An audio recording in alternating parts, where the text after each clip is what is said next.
Hello everyone welcome back to my channel मु कीर्तनी आपण मानक आ एक नया वीडियो स्वागत करछि। आज हम देखिबा परचुलाका फ्लावर। परचुलाका बहुत सुंदर ये गोलाप फूल भली फुटे। ये खरा दिन रे बहुत सारा फूल फुटे।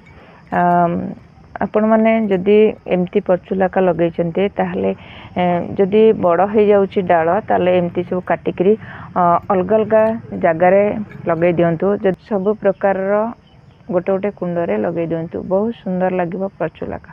आदर गोटे सीक्रेट फर्टिलाइजर अछि देले बहुत सुंदर एथरे फूल आसी थाए आ तार ब्रांच बहुत सारा आसी थाए। सीक्रेट होची देखो मु कदली चपार फर्टिलाइजर 15 दिन थरे नेखा दिए। कदली चपा को सुखे गुंड करी आपण माने देई परिबे। जून जुलाई अगस्त एई मास रे सब आको देई परिबे।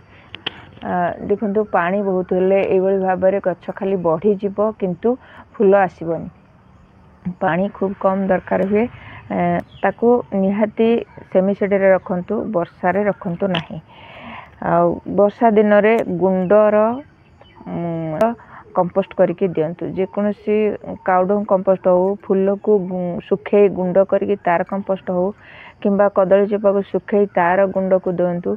दिन थरे नाका गछ बहुत सुंदर हेल्दी रहिबो आउ फूल कड़ मध्य आसीबो। एथिरे आमे वर्तमान कोन दबा ना एई कदली चपार फर्टिलाइजर आमे दबा। एई चपा को 15 दिन थरे देले बहुत सुंदर ये ग्रोथ करिवो। आ गोटे कथा जदि आपण मानकर फूल आसुनी एथिरे माइक्रो नाइट्रोजन थाए फास्फोरस थाए बहुत गछ को हेल्दी करी थाए आ बहुत सुंदर फूल मध्य फुटी थाए। जदि फंगस लागुची आपण माने ताधरे एभल भाव रे हल्दी पाउडर ताको प्रत्येक गछ रे एभल भाव रे दियंतु। आ जदि आपण मानक पाखरे हल्दी पाउडर नाही जो चुल्ली रे पाउंस अछि जो जाळ जाळुचंती चुल्ली रे सेई पाउंस को चा छणा रे प्रत्येक गछ रे एंती हलै करी दे दियंतु। देखिए कौन सी फंगस लगे। जदि वर्षा होची वर्षा रू टिके प्रोटेक्ट करंतु। आ रहला डीएपी जदि बहुत सारा फूल फुटेया को चाहूचंती तले एई भली भाव रे डीएपी 8-10 टी प्रत्येक कुंड रे दे दियंतु।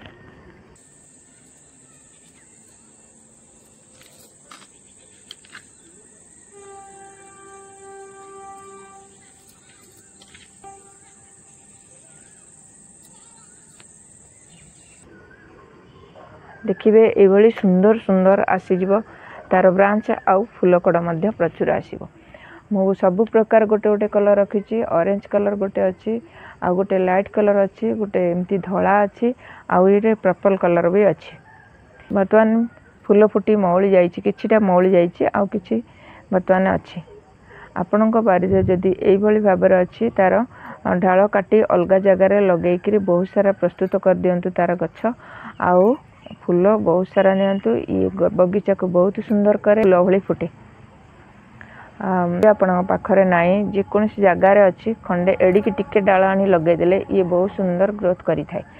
गोटे डाळ रो आपण माने प्रचुर गछ प्रस्तुत करि परिबे आ सेथिरे असंख्य फूल फुटी परिबो। जदि मो वीडियोटा आपण मानकु भल लागि थाए ताहले लाइक कमेंट शेयर करिवे। आ मो चैनल जदि आपण माने नुआ देखुचंती ताल गोटे सब्सक्राइब करिवे। आज पे एतिकी पुणी आसबि आ एक नुआ वीडियो नुआ टॉपिक सहित सेते पर्यंत गछ लगो थांतु भले थांतु। जय जगन्नाथ।